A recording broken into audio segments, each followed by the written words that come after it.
Okay, I think we're going to get started here. If everybody can have a seat. Wow. Well, here we are. It's an amazing event we're having today. I'm so pleased and proud, my wife and I, to be part of it. Kimberly, my wife and I like to welcome you to this heartfelt gathering of what I like to think is like minds.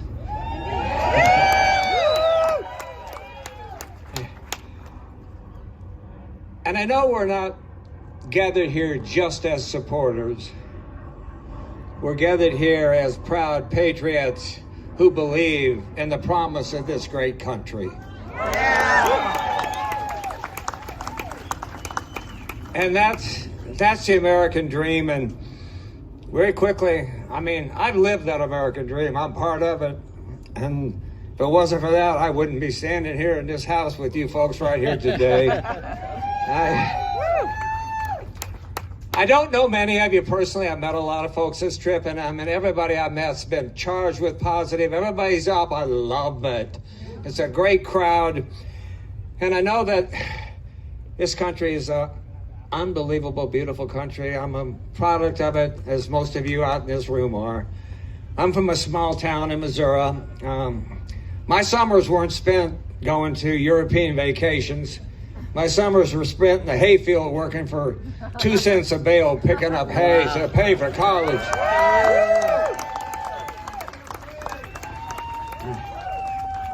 And who could have thought that a young kid like me could come to California with $80 a paid-for Chevy and a degree and build it into a company that this community can be very proud of. And I just can't thank the good Lord in this country enough for what He's given me.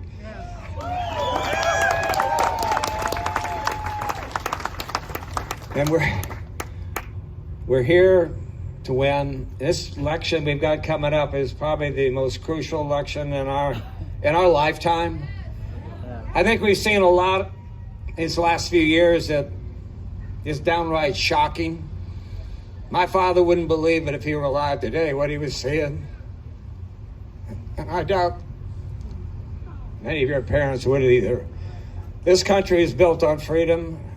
I love it, and I think we need to keep it that way. And this election is going to be an extremely important election. And, you know, I'm oftentimes around different people, and they're saying, well, who are you going to vote for? Well, who are you going to vote for?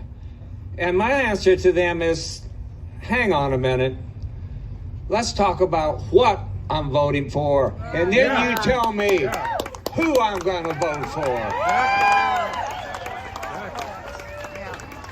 I'm just going to list a few things that I'm voting for. I don't think they're that far off of what most of the people in the room are feeling, but I'm voting for the First Amendment, the free right to speech. I'm voting for the Second Amendment, give me the right to protect myself and my family. And I'm voting to bring our troops home from overseas. Get them out of these worlds because they don't belong.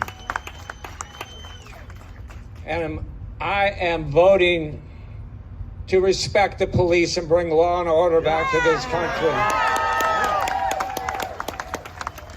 It used to be you do the crime, you paid the time. Now you do the crime, don't worry about the time. Strange happening. And I'm voting to have jobs stay in America. I think we need to keep our country in America. And for God's sakes, let's secure our borders. What are we thinking about? We're for legal immigration, but legal immigration. Not what's happening to our country today. And I know President Trump has spoke about this, and I 100% agree. We need to be energy independent.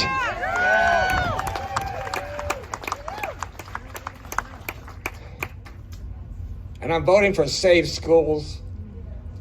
I want my kids to go to school and be safe. I don't have to worry about being shot. I don't want to have to worry about being mugged on the street. I don't want to have to worry about my car being carjacked. So in closing, I'm voting for the future of this country. And not just for me and maybe even the people in this room. I'm voting for our kids, our grandkids so that they have the same freedoms that we all enjoyed all these years. That's what I'm voting for. Yeah. And right now, we are blessed to have the right leader at the right time for the right reasons. Thank God he's willing to do it. Yeah. But Donald Trump deserves 4 more years. So I'm gonna, I know you're not here to hear me, so I'm gonna get off of here, but I just want to say thank you so much. My wife and I are so privileged to be here. We pinch ourselves that 1, we even live here, and 2, that we've got such a gathering of like-minded people supporting a cause that we've got to win on. There is no, it's like Churchill said, sometimes you don't have to do your best. Sometimes you have to do what's required. Right. And that's what we need to do. We need to do what's required. Yeah. So. Cause the flag still stands for freedom, and they can't take that